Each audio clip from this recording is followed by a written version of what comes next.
On a eu un tout petit contretemps pour démarrer la présentation de SNCF Réseau avec notre partenaire Business at Work.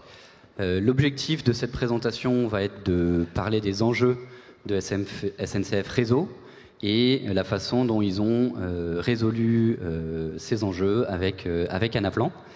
Je vais laisser Claude, Thierry, Hendrik et Emmanuel se présenter.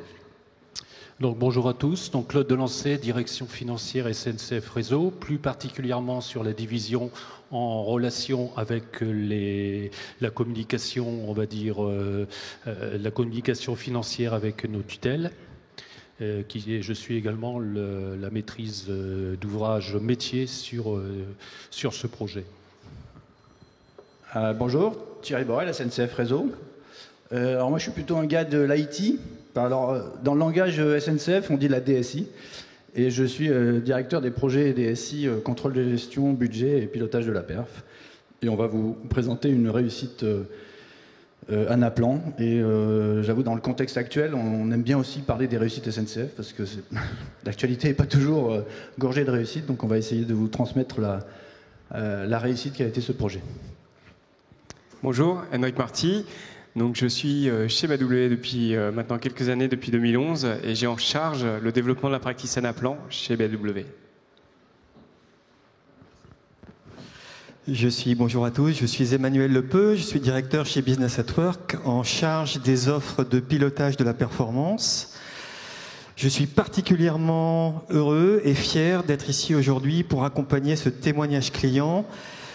En fait, je suis heureux à deux titres.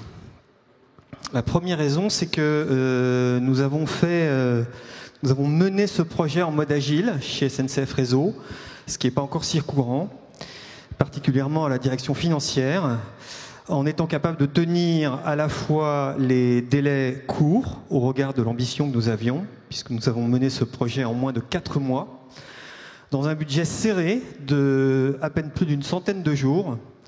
Donc ça, c'est la première raison de ma grande fierté et de mon plaisir d'être avec vous aujourd'hui, avec Thierry et Claude et Hendrik.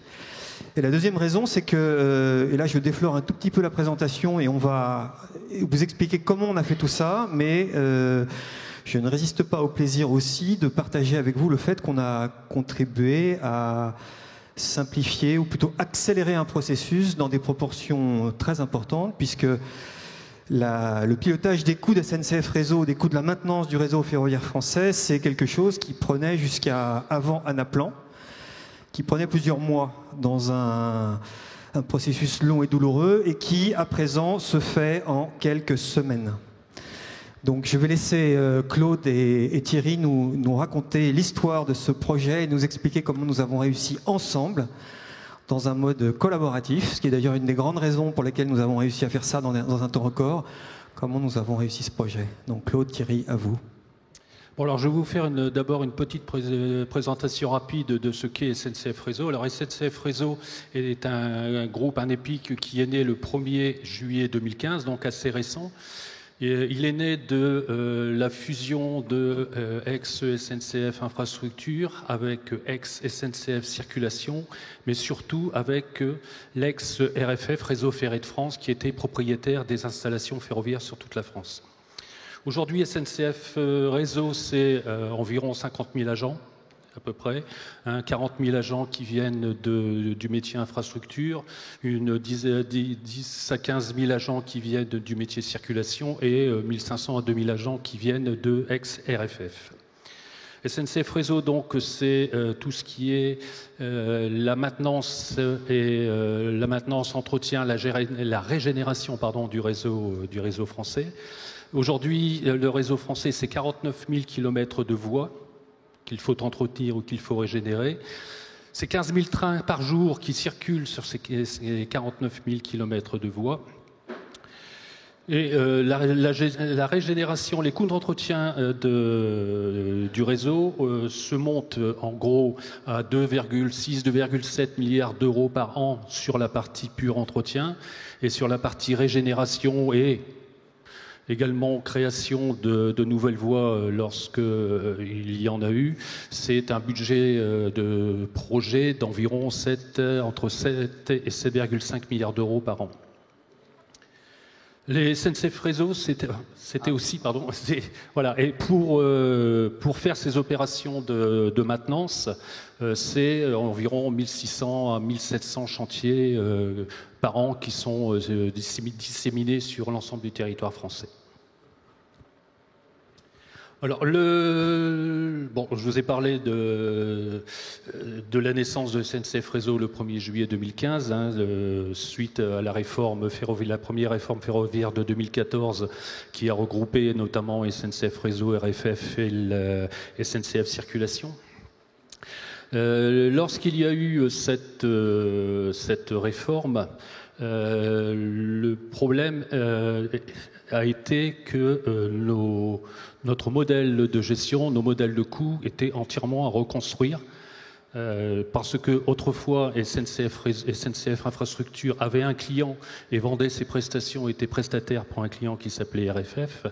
Aujourd'hui, SNCF Réseau n'est pas prestataire pour qui que ce soit, mais c'est une entité qui fait ce qu'on appelle de la production immobilisée pour elle-même. Lorsqu'elle régénère des voies, lorsqu'elle crée de nouvelles voies, elle crée de la production immobilisée pour elle-même. Donc c'est un modèle de gestion tout à fait différent de ce qui existait auparavant. Alors, le projet en lui-même est axé essentiellement, dans un premier temps, sur la construction d'un compte de résultats SNCF au niveau SNCF Réseau par grande activité de SNCF Réseau. Alors, ces grandes activités de SNCF Réseau, c'est bien sûr la maintenance, c'est les différents projets qui peuvent avoir lieu sur l'ensemble du territoire. C'est aussi une activité qui s'appelle la gestion des circulations, c'est-à-dire ce sont tous les gens qui font que les trains circulent tous les jours sur le réseau et circulent en sécurité. C'est une activité nouvelle qui nous vient de chez RFF, qui est plus axée marketing, qui s'appelle design du réseau et qui imagine le réseau ferré français du futur. Et c'est une autre activité d'ex-RFF qui est arrivée chez nous, qui est la partie commercialisation, qui a en charge la commercialisation des sillons auprès de toutes les entités, les entités ferroviaires qui veulent faire circuler des trains sur le réseau ferré.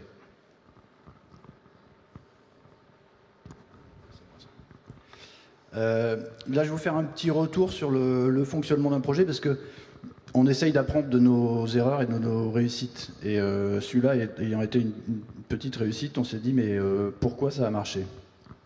D'abord, c'est pas parce qu'on est on est reçu par Anaplan, mais c'est parce que la solution Anaplan, elle est centrée sur les utilisateurs. Alors, ça paraît un peu un langage marketing, mais c'est vrai, c'est une vraie solution axée utilisateur. Moi, je viens un peu aussi du monde utilisateur avant de basculer du côté obscur de la DSI. Mais la solution, elle est faite pour les utilisateurs, elle est assez facilement utilisable. Autre aspect, elle est transparente, avec des règles de gestion très intelligibles. Alors juste pour la petite histoire, ce qu'on a remplacé, parce que c'est toujours intéressant de savoir ce qu'on a remplacé. Avant, on était sur du développement fait en C++, avec un mec qui connaissait tout seul ses règles de gestion, qui faisait 200 pages, qui était super content de la règle subtile qu'il avait fait pour la ventilation des frais de photocopieur qui doit représenter 100 000 € à SNCF. Mais à côté de ça, il y avait des gros paquets, personne ne les voyait. Mais non, on s'était fait plaisir, on avait du développement C++. Et puis aussi un outil que tout le monde connaît et connaîtra encore, qui s'appelle Excel. Là, on a une vraie solution SI avec des règles de gestion, parce qu'on est surtout des règles de gestion de réallocation de coûts. Et quand vous devez rendre des comptes sur pourquoi telle ligne coûte aussi cher ou aussi peu cher, vous êtes obligé d'avoir des règles de gestion compréhensibles par à la fois un directeur et un utilisateur. Oui, pour compléter un peu ce qu'est en train de dire Thierry, il faut savoir que ce compte de résultats de SNCF Réseau par activité est un compte qui va être publié, au sein du rapport financier de l'entreprise. C'est un compte qui est également fourni aux autorités de tutelle que sont le ministère des Transports et le ministère de l'Économie. Et c'est un compte qui est regardé de près par l'ARAFER, l'autorité de régulation des chemins de fer et du routier maintenant. Donc il fallait que pour ces différents destinataires du compte, on puisse tracer tout ce qui est... voilà, dès qu'on donne un chiffre, il faut qu'on puisse tracer ce chiffre de son origine jusqu'à son apparition dans le compte par destination. Il y a un besoin très très fort de transparence qui nous est demandé par les autorités de tutelle et par l'autorité de régulation. Troisième aspect, j'ai pas fini là, pardon, enfin, c'est pas grave. Troisième aspect, la performance. Alors ça, là aussi, c'est pas que du flan. On est sur des gros volumes, parce qu'on est sur un réalisé qui fait 5 millions d'écritures. Ça a été digéré très facilement. Les calculs temps réel, là aussi, c'est pas une légende urbaine, ça fonctionne parfaitement. Et quatrième aspect, loin d'être négligeable, surtout à la SNCF, parce que la SNCF, quand vous voulez avoir un serveur, c'est pas comme Ouigo, hein, vous n'allez pas sur Ouigo pour dire je veux un serveur, vous avez le lendemain. La SNCF, il faut commander les machines 6 mois à l'avance. Là, on est sur du mode SaaS, qui est aussi une tendance qui nous est demandé de plus en plus côté SNCF, côté IT. Voilà, le lendemain de la signature, parce que par contre, tant que c'est pas signé du directeur informatique, c'est pas disponible, mais le lendemain de la signature, vous avez un environnement. Et ça aussi, en termes d'expérience personnelle, c'est loin d'être désagréable. Et après, les modalités, assez simples. On a parlé de méthode agile, on en parle régulièrement depuis toute la matinée. C'est vrai, on ne peut pas faire autre chose que de la méthode... C'est mon avis personnel, mais si vous n'êtes pas prêt à faire de la posture agile et du mode agile, ne prenez pas un appelant. Par contre, si vous avez des gens qui sont formatés et qui ont envie de fonctionner comme ça, en itératif, en collaboratif, avec une équipe intégrée, donc on ne vous a même pas mis MOA, MOE, parce que ce genre de séparation MOA, MOE, elle est presque dans notre temps maintenant, notamment sur ce projet. Et puis la disponibilité instantanée de la plateforme.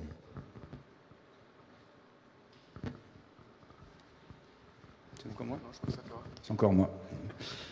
Les challenges, on en a parlé. On a un modèle de gestion complexe, hein, un groupe de 50 000 personnes avec 5-6 grands métiers différents. Vous doutez bien que nos règles d'allocation sont loin d'être simples.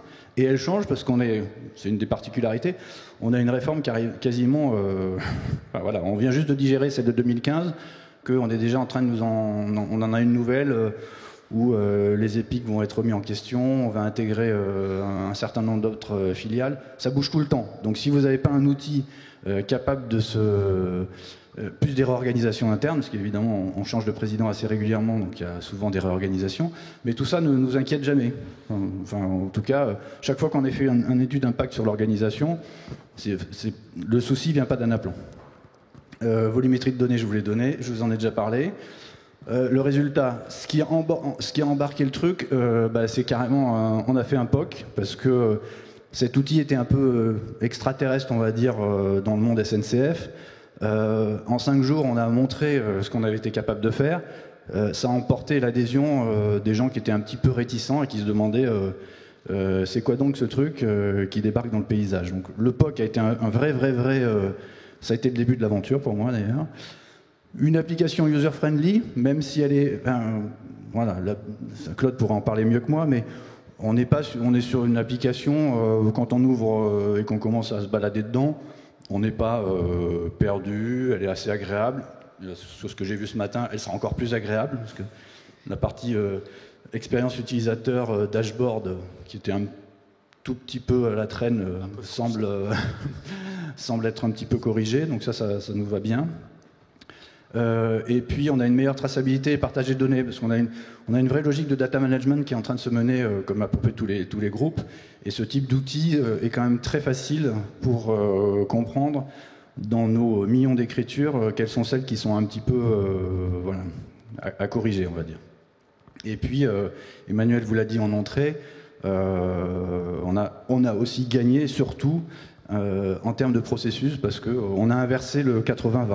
On était avant 80% du temps à collecter de la donnée de sources hétérogènes, et puis arrivé 15 jours avant la présentation à la RAFER, on commençait à regarder les résultats et là on priait.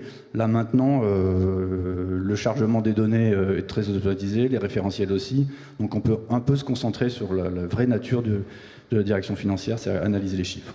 L'exemple, c'est tout simplement que lorsqu'on a travaillé sur le développement et donc on a travaillé sur les résultats 2016 de SNCF Réseau. Les résultats 2016 de SNCF Réseau, dans l'ancien système dont a parlé Thierry tout à l'heure, il fallait à peu près 6 mois pour avoir quelque chose qui soit fiable et présentable présentable et auditable auprès de nos tutelles. Aujourd'hui, avec Anaplan, tout moins sur le 2017, les résultats, le compte de résultats SNCF Réseau est sorti en 15 jours au lieu de 6 mois. Et on a pu, pour la première fois, c'est une chose qui a été très appréciée de nos responsables financiers, on a pu pour la première fois, avant de publier les résultats, essayer de les analyser un peu plus en profondeur. Parce que c'est quand même les choses qui les intéressent également. Donc une vraie réussite de ce côté-là.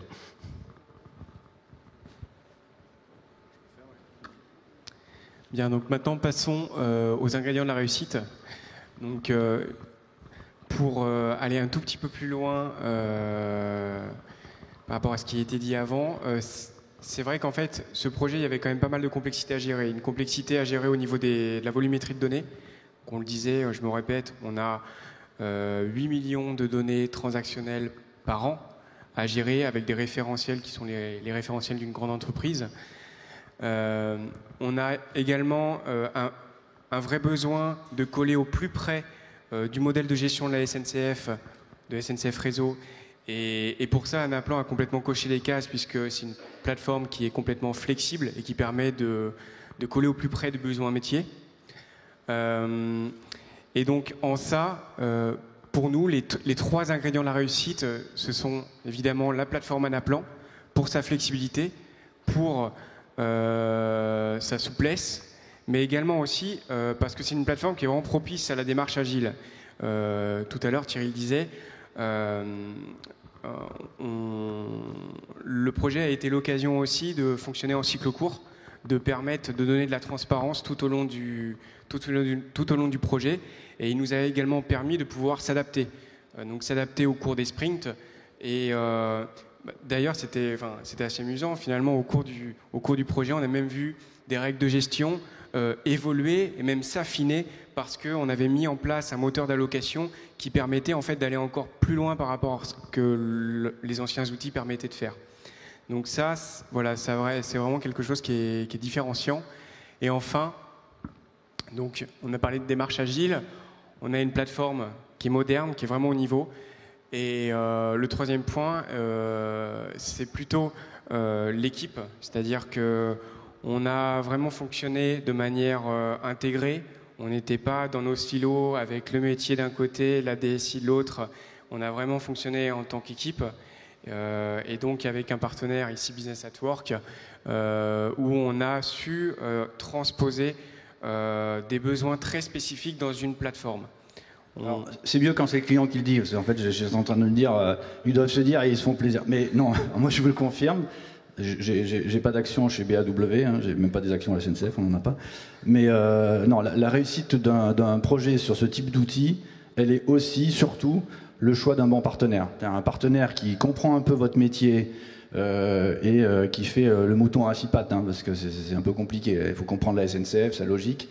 Voilà. Et on a trouvé chez BAW et chez les 2 personnes, il y en a une 3e qui est aussi dans la salle, des gens de... Voilà, moi je les ai un peu surveillés les 15 premiers jours pour voir si j'avais affaire à des gens sérieux et si je pouvais passer à autre chose. Et j'ai rapidement compris que on était entre bonnes mains et que quoi qu'il arrive, on arriverait à faire face. Donc je tenais quand même à dire que choisissez bien votre partenaire, parce que la plateforme est puissante. C'est un peu comme une voiture, hein. Si vous prenez une Ferrari et que vous la faites conduire par des gens qui viennent juste d'avoir le permis, vous allez vous taper le mur. Donc choisissez bien votre partenaire, parce que la plateforme est puissante, mais des mauvais choix de conception, vous pouvez les subir quelque temps.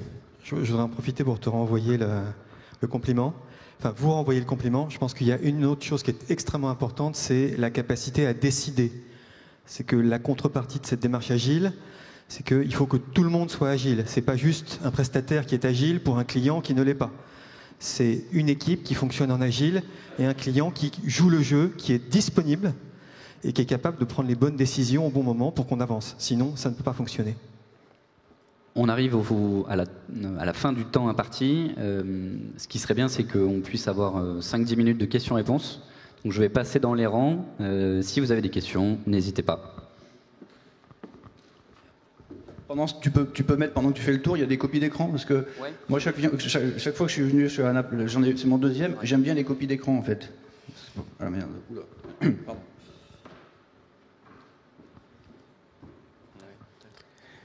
Si tu veux, je peux même les commenter. Vous m'entendez? Voilà. Je ne sais pas si vous m'entendez bien. Vous avez coupé? Non, c'est bon. Excusez-moi. Maintenant que vous avez construit un modèle finalement de suivi des coûts du réseau, est-ce que vous envisagez de construire des modèles d'élaboration budgétaire et ensuite de piloter par écart avec ce type d'outils la réalisation du budget ou du plan? Alors, comme je disais tout à l'heure en introduction, ça c'est une première brique. C'est une première brique parce qu'il fallait répondre dans l'urgence aux besoins de nos tutelles. On avait absolument besoin de produire ce compte par destination et de fournir aux tutelles et à l'ARAFER les coûts d'entretien du réseau. La deuxième phase qui est en cours... La deuxième phase qui vient de démarrer aujourd'hui, il y a quelques semaines, il y a quelques semaines, toujours avec l'équipe de BAW, mais là c'est pas sur mon périmètre, mais c'est sur le périmètre d'un de mes collègues, c'est mettre en place ce qu'on appelle la comptabilité de régulation, c'est-à-dire que pouvoir dire en face de chaque péage que l'on fait payer aux entreprises ferroviaires, mettre les coûts réels en face et pouvoir justifier le montant des péages de la meilleure manière possible. Ça, c'est la deuxième phase. Et une autre phase qui est également là en cours de réflexion, c'est sur la partie budgétaire, d'avoir un compte de résultats budgétaires que l'on puisse se mettre en regard, comme vous disiez tout à l'heure, en regard du compte de résultats réalisés que nous produisons aujourd'hui. Alors, il faut savoir que ce compte de résultats réalisés, jusqu'à présent, il était produit une fois par an. À la fin de la clôture de décembre. Cette année, nous allons le produire en mode semestriel, avec un objectif de le produire l'année prochaine en mode trimestriel et voire par la suite en mode mensuel. L'écueil que l'on a aujourd'hui sur la production de ce compte de résultats en mode, on va dire, mensuel et trimestriel, c'est un problème de qualité des données. On est loin d'avoir une qualité des données dans la comptabilité qui soit parfaite, notamment au niveau de la comptabilité analytique. Donc il y a une conduite du changement, il y a une refonte de la comptabilité analytique qui est en cours. Donc ça sera également les phases à venir. Et pour répondre sur la partie IT, en fait, moi, mon boulot principal, c'est par rapport à des besoins, trouver la solution IT qui est la plus adaptée. D'accord ? Et du coup, dès qu'on a du calculatoire et de la simulation, c'est plutôt Anaplan qu'on propose. Et du coup, dans tout ce périmètre, on a une petite dizaine d'applications différentes. Sur le suivi des investissements, on est en train de faire quelque chose sur le péage, on a fait un pro-forma sur le budget. Donc c'est vraiment maintenant une carte que l'on joue, avec des métiers qui sont matures et qui ont cette posture d'agilité. Et c'est vraiment la question, c'est si vous me sortez un Excel de la mort avec des formules compliquées, avec plein d'hypothèses, 50 onglets, les recherches V dans tous les sens, là je vous dis ok, on va regarder à mettre ça dans un outil Anaplan. C'est un peu ça c'est très très schématique, hein. Il n'y a pas que ça comme critère, mais voilà. Par contre, si c'est du tableau de bord avec 3 chiffres qui se courent après et des beaux graphes, voilà, on a aussi des solutions BI, on a des solutions dashboard et qui répondent très bien à tout ça. Mais le calculatoire et les simulations, les itérations, c'est de la balle, c'est celui-là qu'on utilise. Enfin, c'est très bien, c'est très beau. Pardon. D'autres questions ? Henrik, tu veux peut-être parler un peu des écrans ? Oui, donc, je ne sais pas si vous avez... Oui, il y a une autre question ? Est-ce que vous vous servez d'Anaplan en fait dans la construction des comptes consolidés? Parce que j'imagine qu'au niveau groupe SNCF, il n'y a pas de publication de comptes consolidés. Enfin, et si, bon, voilà. Enfin, en tout cas, est-ce que l'outil permet en fait de créer un lien avec une comptabilité qui serait plus consolidée au niveau groupe? Alors aujourd'hui, au niveau du groupe SNCF, nous sommes SNCF Réseau et les seuls, à ma connaissance, à utiliser Anaplan pour sortir son compte de résultat. Je parle bien du compte de résultat par activité, et non pas le compte de résultat, le compte de comptabilité générale. Donc il n'y a pas aujourd'hui de consolidation au niveau global SNCF. SNCF, aujourd'hui, c'est 3 entreprises distinctes. C'est SNCF Réseau, c'est SNCF Mobilité en tant que transporteur ferroviaire et c'est SNCF les pics de tête en tant que, on va dire, holding du groupe SNCF. Il y a des résultats consolidés au niveau compte de résultats par nature, compte de résultats de comptabilité générale, mais pas au niveau compte de résultats par activité, on va dire. Chacun, SNCF Mobilité, dans chacune de ses activités, ont leur propre compte de résultats, mais pour l'instant, il n'y a pas de consolidation. Mais techniquement, rien n'empêche de le faire sous Anaplan. Techniquement, rien ne l'empêcherait de faire sous Anaplan, oui, effectivement. Mais voilà, il n'y a pas eu de demande de nos homologues de chez Mobilité et de l'Épic de tête pour mettre en place un compte consolidé. Je ne suis pas sûr que ce soit le cœur même des possibilités d'Anaplan, mais ça reste une boîte à outils. Donc, c'est une boîte à outils capable de retraiter des chiffres avec des règles d'allocation, d'agrégation assez simples. Donc, je ne sais pas si on en a montré. Il y a un écran d'ailleurs qui en montre une. Je sais pas non, avant, pardon. Encore avant, voilà.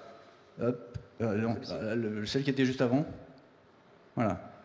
Ça, c'est le paramétrage d'une règle de ventilation qui dit comment je décide de reventiler le coût d'entretien des engins, les matières, tout ça. Donc vous voyez, sur l'ergonomie relativement simple pour que l'utilisateur assez facilement puisse changer sa règle d'allocation. Parce que là aussi, on a fait le choix de bien travailler sur l'UX, le parcours client, pour que globalement, quelqu'un qui ne fait pas de l'Anaplan tout le temps, qui revient tous les 6 mois, puisse changer quasiment à la volée une règle d'allocation assez compréhensible en français. Parce que ça, dans le truc précédent que je vous ai dit en développement C++, je veux dire, moi il fallait que je vous sorte quelqu'un de la naphtaline pour dire allez, va nous faire changer pour aller changer cette règle-là. Il me disait ok, tu me laisses 3 mois et je réfléchis à changer cette règle-là.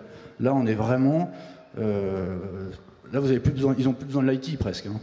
J'espère un petit peu de temps en temps, mais globalement ils ont presque plus besoin de l'IT. Ce dashboard est vraiment évocateur puisqu'en fait, dans ce qu'on a modélisé dans Anaplan, eh bien, c'est la capacité à pouvoir paramétrer des règles de gestion à la main du métier. Donc là, c'est vraiment le contrôleur de gestion qui a la capacité de pouvoir faire paramétrer ses propres règles de ventilation des coûts pour pouvoir construire un compte de résultat analytique en temps réel. Donc en temps réel, c'est-à-dire qu'il il applique ses règles de gestion sur des millions de lignes transactionnelles qui proviennent de l'ERP pour pouvoir construire en temps réel le compte de résultat par destination. On ne l'a pas dit, mais dans le périmètre couvert, il y a également tout le reste, c'est-à-dire la valorisation du coût complet d'entretien du réseau qu'on géographise jusqu'au segment de gestion. Donc, c'est-à-dire qu'on a mis en place, en plus du compte de résultat par destination, toute une logique de ventilation de ces coûts complets. Et en ça, je pense qu'Anaplan a vraiment bien coché la case, puisque ça a permis de montrer qu'on peut faire des ventilations avec une volumétrie de données très importante. Je vous prends l'exemple des photocopieurs à 100 000 €. Vous voyez, à un moment donné où vous faites plaisir en disant tiens, je vais changer la règle d'allocation, je suis plus sur les mètres carrés, mais je suis sur le nombre d'agents. Et que vous voyez que ça n'a absolument rien, aucun impact sur votre compte de résultat. Voilà. C'est ça la force du truc. C'est de se dire mes règles d'allocation, que j'imagine quelquefois est très subtiles, est-ce qu'elles ont un impact vraiment fort sur mon chiffre en bas? Si elles n'en ont pas, bon. Et ça, on s'en rend compte en temps réel, parce qu'on est tout le temps en temps réel. Donc on modifie, je ne sais pas si on voit les clés, mais il y a plusieurs clés de ventilation qui existent. On les joue, on voit le résultat, ça y est, on simplifie. Oui, puis ça nous permet de faire aussi des simulations. tout simplement. Dernière question.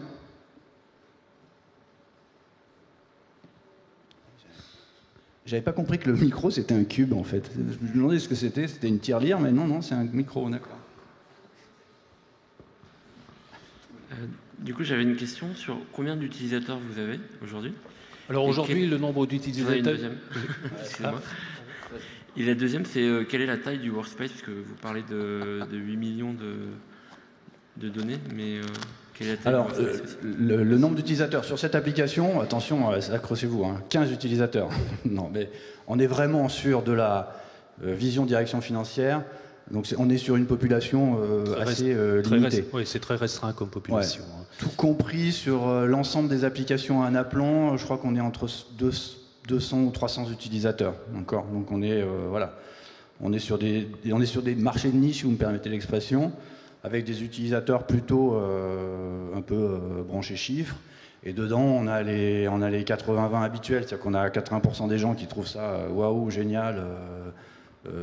Facile, hop. Et puis à SNCF, on a deux populations, les populations moteurs, modernes, qui n'ont pas peur des outils, et d'autres. Voilà, moi, il y a un an, dans l'évangélisation, quand j'ai présenté à certaines directions financières ça, en disant que c'était du mode SaaS et c'est du cloud, ils m'ont dit arrête avec tes acronymes de geek, nous c'est pas ça, quoi. D'accord. Donc, mais globalement, à notre grande surprise, des gens, on n'avait pas parié qu'ils allaient rentrer dans la logique, voilà, et ils sont rentrés, et c'est leur outil de travail, de simulation, comme un cheveu sur la... Enfin, très facile, très très facile. Donc au niveau volume du workspace, donc on a 32 gigas au total, si je ne m'abuse, et on doit en utiliser à peu près entre 12 et 14, si mes souvenirs sont bons. Ouais, ça Il y a de la place pour d'autres modèles, donc. Oui. Merci à tous pour ce témoignage. Bravo.